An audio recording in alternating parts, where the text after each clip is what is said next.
लेकिन माता जी, ब्रजवासी लोग आज भी इस बात को स्वीकार करने को तैयार नहीं है कि हमारे ठाकुर जी गए। तो कहते नहीं, आज भी ठाकुर जी तो यहीं है, गए नहीं।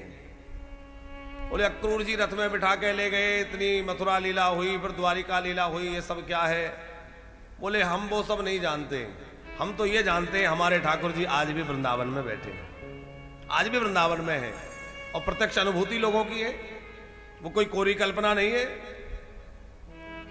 रसिक महापुरुषों ने तो यहां तक चिंतन किया कि देवकी के गर्भ से तो ठाकुर जी प्रकट हुए ही, लेकिन यशोदा के गर्भ से भी श्री कृष्ण प्रकट हुए।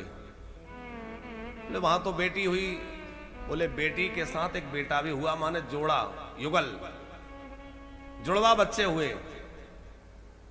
तो जिस समय श्री वसुदेव जी अपने लाला को लेकर आए, तो श्री वसुदेव जी जिस लाला को लेकर आए थे, वो लाला और यशोदा जी ने जिस लाला को जन्म दिया था, वो दोनों लाला मिलकर के एक रूप हो गए। लाली को लेकर चले गए वसुदेव जी। अब यशोदा ने जिस लाला को जन्म दिया है वो है माधुर्य प्रधान, उसमें माधुर्य रस है, प्रेम रस है। और देवकी जी ने जिस लाला को जन्म दिया है वो ऐश्वर्य प्रधान है, वह ऐश्वर्य की लीला विशेष है, ऐश्वर्य गुण प्रधान है। तो दोनों लाला एक रूप में ही रहे। यहां ठाकुर जी की लीलाओं में दोनों तरह की चीजें दिखेंगी आपको। जब तक ठाकुर जी यहां 11 वर्ष लीला की है गोकुल वृंदावन में, कि प्रेम लीला भी हो रही है और साथ में ऐश्वर्य भी प्रकट होता है। जैसे कि इतने बड़े पर्वत को उठा लेना कोई साधारण कार्य नहीं है, ये ऐश्वर्य है। इतने बड़े बड़े असुरों को सहज में समाप्त कर देना, ये भी ऐश्वर्य ही है।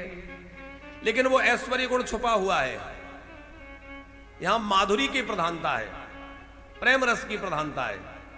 यहां तो ठाकुर जी ग्वालिन के घर में खड़े होकर कहते हैं, अरे गोपी बहुत भूख लगी है, थोड़ा माखन मिलेगा? वो कहती है देखो माखन मुफ्त का नहीं है। बड़े परिश्रम के बाद पहले गैयाओं की सेवा करी, फिर गाय का दोहन करके वो दूध निकाला, दूध काढ़ करके उसको औटाया, दही बनाया, बिलोया, मंथन किया।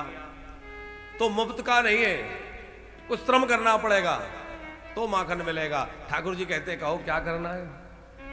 बोले मेरी जरा गोबर की हेल भारी है, मुझसे उठाई नहीं जाती, तो तुम जरा मेरे गोबर की हेल उठवाओ तो बदले में माखन खिला दूंगी।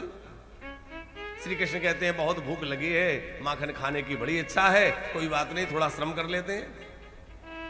अब आप विचार करिए क्या उनको कमी है? अरे वो परमात्मा है, वो बात छोड़ दिए। यदि आप ये भी माने कि वो नंद का लाला है, तो नंद बाबा के घर माखन की कमी है क्या? 9 लाख गौए नंद बाबा के, नितना माखन होए, भक्त कहते हैं। तो वह भूख क्यों है? बोले ये प्रेम की पराकाष्ठा है, वह अपनी पराधीनता जो है स्वीकार करते हैं। मैं तो भक्तों के अधीन हूं, भक्त मुझे जैसे चलाएं, जो कराएं। ठाकुर जी प्रेम में वो सब करते हैं, और वो सब लीला किस लिए है? भक्तों को आनंदित करने के लिए है, प्रेमियों को सुख प्रदान करने के लिए है, अपने लिए नहीं है। और जैसे बालक की बाल केली को देख करके माता पिता मुग्ध होते हैं, उसी प्रकार अपने भक्त के साथ लाड़ लड़ाकर ठाकुर जी भी प्रसन्न होते हैं। अब वो दोनों लाला एक हो गए। अलग कब हुए? बोले जब वो मथुरा गए तो अक्रूर जी रथ में बिठा के ले गए। वहां एक कथा है, माता जी सबने सुनी होगी, कि अक्रूर जी के मन में बड़ी व्यथा थी कि मैं देखो ठाकुर जी को ले जा रहा हूं, ये ब्रजवासी कितना दुखी हो रहे हैं, मैं अच्छा नहीं कर रहा हूं। रथ से जाते हुए श्री कृष्ण ने समझ लिया कि चाचा जी के मन में क्या ऊहापोह है।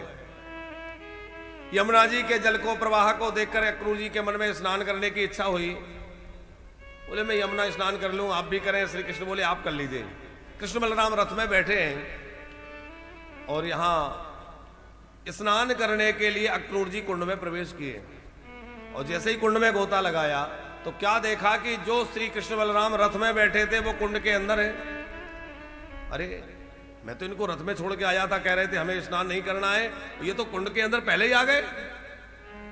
निकल के देखा तो दोनों रथ में बैठे हैं, फिर गोता लगाया तो दोनों अंदर हैं। अक्रूर जी समझ गए ये एक रूप में नहीं है, ये अनेक रूपों में रहने वाले हैं। अनेक रूप आयो, तो अनेक रूपों में रह सकते हैं। तो ऐसा महापुरुषों का मानना है कि वहीं श्री कृष्ण दो रूपों में पर अलग हो गए। बोले जो यशोदा जी के द्वारा प्रकट हुए थे वो तो वृंदावन में रह गए, और देवकी के द्वारा जो प्रकट हुए थे वो चले गए मथुरा। ऐश्वर्य की लीला उन्होंने की है, और हमारे वृंदावन के ठाकुर तो आज भी वृंदावन में विराजमान है और माधुरी लीला यहां संपादित कर रहे हैं।